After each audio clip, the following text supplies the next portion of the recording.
आपका ये सवाल कि पूर्व सीजेआई जी के द्वारा और सामना अखबार में जो शिवसेना का अखबार है, मुखपत्र है, उसमें भारतीय कानून पद्धति, न्यायपालिका, न्यायालय, न्याय के सिस्टम के बारे में जो टिप्पणी की गई है वो उचित नहीं है। मेरा मानना है कि उचित नहीं है, क्योंकि देश की न्यायपालिका निर्भीक भी है, निष्पक्ष भी है, निडर भी है और हार्ड वर्क जिसे कहते हैं कठिन मेहनत के कार्य में भी पारंगत है। देखिए, कोरोना काल में भी न्यायपालिका की गरिमा बनी रहे, लोगों को न्याय मिलता रहे, ये प्रक्रिया जो बनाई गई है वो चलती रहे, सुचारू पूर्वक चलती रहे, इसीलिए जेल में निर्दोष लोग न रह जाएं, कहीं जुडिशियल कस्टडी में कोरोना की वजह से न रह जाएं, तो वीसी के द्वारा विभिन्न तरह से न्यायपालिका को चलाया गया, केवल इसलिए कि न्याय हमारी जो गरिमा है न्यायपालिका की, वो गरिमा बरकरार बनी रहे। और उसके लिए कहना कि लोगों का विश्वास नहीं है, लोग मजबूरी में कोर्ट आते हैं, लोग परेशान हो जाते हैं, ये उचित नहीं है। न्याय मिलता है। देखिए, कोर्ट, अस्पताल, ये थाने, ये सब मजबूरी में ही पहुंचते हैं, ये निश्चित रूप से, लेकिन वहां न्याय की उम्मीद रहती है, न्यायपालिका पर भरोसा रहता है और न्याय होता है, न्याय मिलता है, जल्दी भी न्याय मिलता है, त्वरित भी न्याय मिलता है। इसके लिए हमारे न्यायाधीश निचली कोर्ट से लेकर हाई कोर्ट, माननीय सर्वोच्च न्यायालय के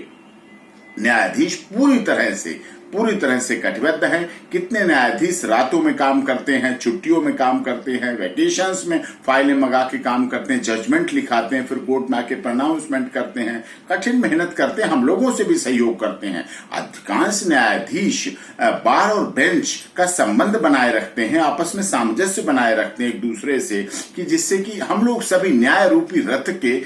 अदालत, माननीय न्यायाधीश और वकील न्याय रूपी रथ के दोनों पहिए हैं। बार और बेंच न्याय रूपी रथ है, उसके पहिए हैं, उसी आधार पे आगे चलते हैं, प्रोसीड करते हैं, ये कार्रवाई को आगे करते हैं, लोगों को न्याय मिलता है, त्वरित न्याय मिले, क्योंकि विलंब से न्याय मिला हुआ न्याय भी न्याय नहीं रहता है और जल्दबाजी में किया गया न्याय भी, वो भी न्याय नहीं होता है। इसलिए हाँ, कुछ लोगों में आपका ये कहना कि कुछ लोग कुछ केसों में मीडिया ट्रायल इफेक्ट करता है, कुछ केसों में, लेकिन कुछ केसों की वजह से पूरी न्यायपालिका और न्याय पद्धति को उस तरह से निगेटिविटी में नहीं ले सकते, पॉजिटिविटी में। मुझे याद है निर्भया केस जब चल रहा था तो डे टू डे हियरिंग चल रही थी, डेली ट्रायल हो रहा था साकेत कोर्ट में, और उस समय के श्री योगेश खन्ना जी सेशन जज से, स्पेशल फास्ट ट्रैक कोर्ट बनाई गई थी, उसी समय से शुरुआत हुई और वो उसको कर रहे थे। आज वो वर्तमान में दिल्ली उच्च न्यायालय में माननीय न्यायाधीश हैं, ऑनरेबल जस्टिस श्री योगेश खन्ना जी। तो मुझे वो कठिन परिस्थितियां याद हैं जब ऑनरेबल जस्टिस योगेश खन्ना जी के 1 महीने के अंदर, जब साकेत ट्रायल चल रहा था,